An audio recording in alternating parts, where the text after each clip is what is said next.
नमस्कार। आपका स्वागत है। आज हम बात करेंगे 5 सपनों के बारे में जो हम नींद में देखते हैं। दोस्तों, हम कई प्रकार के सपने देखते हैं। उनमें से कुछ अच्छे होते हैं तो कुछ बुरे भी होते हैं।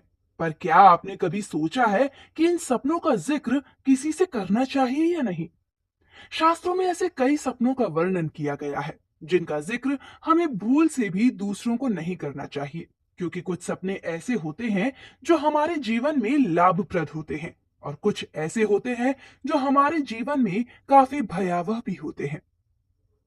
जिन सपनों के बारे में हम बात करने जा रहे हैं उसका जिक्र ना अपने परिवार से, ना अपने दोस्तों से, ना ही किसी रिश्तेदार से करना है। नहीं तो उन सपनों से मिलने वाला फल आपको कभी प्राप्त नहीं होगा।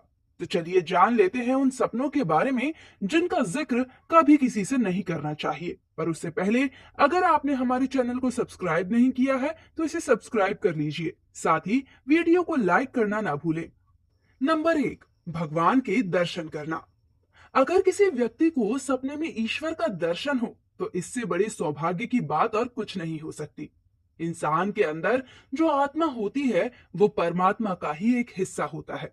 आत्मा के रूप में परमात्मा हमारे अंदर निवास करते हैं। इसीलिए जब कभी ईश्वर हमें सपने में दिखाई देते हैं तो इसका मतलब होता है कि ईश्वर हमसे जुड़ने की कोशिश कर रहे हैं। इसका मतलब ये भी हो सकता है कि ईश्वर हमारे सपने में आकर हमें कुछ संदेश देना चाह रहे हों, जो केवल हमारे लिए होता है। अगर हम सपने में उनकी पूजा कर रहे होते हैं तो ये हमारे जीवन में खुशियां लाता है, हमारी परेशानियों को दूर करता है, क्योंकि हम सब जानते हैं कि भगवान का दर्शन हमारे जीवन का सबसे अहम भाग है। तो यह हमारे जीवन के लिए काफी लाभप्रद है, लेकिन हमें इसका जिक्र किसी से नहीं करना चाहिए। सपने में प्रकृति को देखना। अगर हम सपने में पेड़ पौधे, नदी, तालाब, सूर्य, चंद्रमा जैसी चीजों को देखते हैं तो ये हमारे जीवन में आने वाले अच्छे समय की ओर इशारा करते हैं।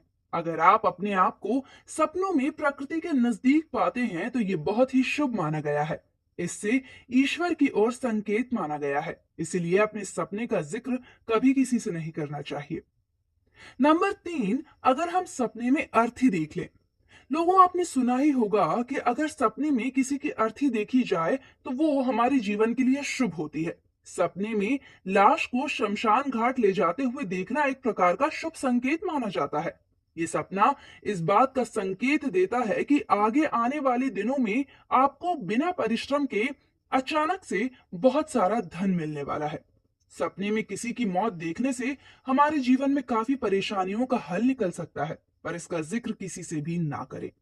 अगर आप लंबे समय से किसी बीमारी से जूझ रहे हैं, आप सपने में एक मृत आदमी की लाश को देखते हैं, इतना ही नहीं, आप उस मृत आदमी की शव यात्रा में भी शामिल होते हैं, तो इसका मतलब ये है कि आपके जीवन में लंबे समय से चल रही बीमारियां या समस्याएं खत्म होने वाली हैं।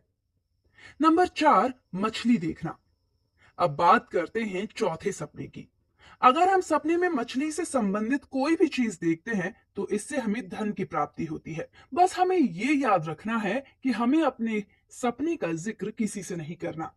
यदि अपने सपने में व्यक्ति को रंग बिरंगी छोटी मछलियां दिखाई दे रही हैं तो ये बहुत ही शुभ संकेत है। सपने में मछली देवत्व और श्रेष्ठता का प्रतीक है।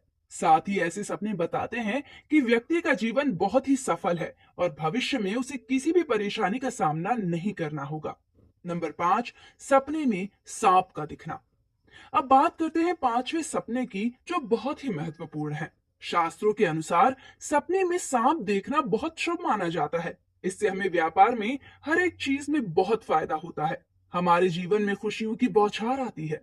लोग सांप देखकर डर जाते हैं, लेकिन सपने में देखा गया सांप हमारे लिए लाभकारी होता है। इससे हमारे व्यवसाय में या हम कोई भी कार्य कर रहे हों उसमें हमें सफलता प्राप्त होती है। ये हमें उन्नति की ओर ले जाता है। बस हम इसका जिक्र किसी से ना करें तो हमारे काम में हमें जरूर सफलता मिलेगी। अगर हम अपने सपने में सांप देखते हैं तो सपने में सांप देखने को अलग अलग मायने भी माने जाते हैं। जीवन में जब राहु की आहट होती है तो सपने में सांप दिखाई दे सकता है। इसका अर्थ होता है कि राहु आपको फल देने वाला है। यह किसी के लिए शुभ और किसी के लिए अशुभ भी हो सकता है। तो दोस्तों, ऐसे ही वीडियोस के साथ हम फिर से हाजिर होंगे। तब तक के लिए नमस्कार। दोस्तों ये थे 5 सपने जिनका जिक्र आप किसी से भी ना करें। अगर वीडियो की जानकारी पसंद आई हो तो वीडियो को लाइक जरूर करें। कमेंट में जय मां लक्ष्मी अवश्य लिखें।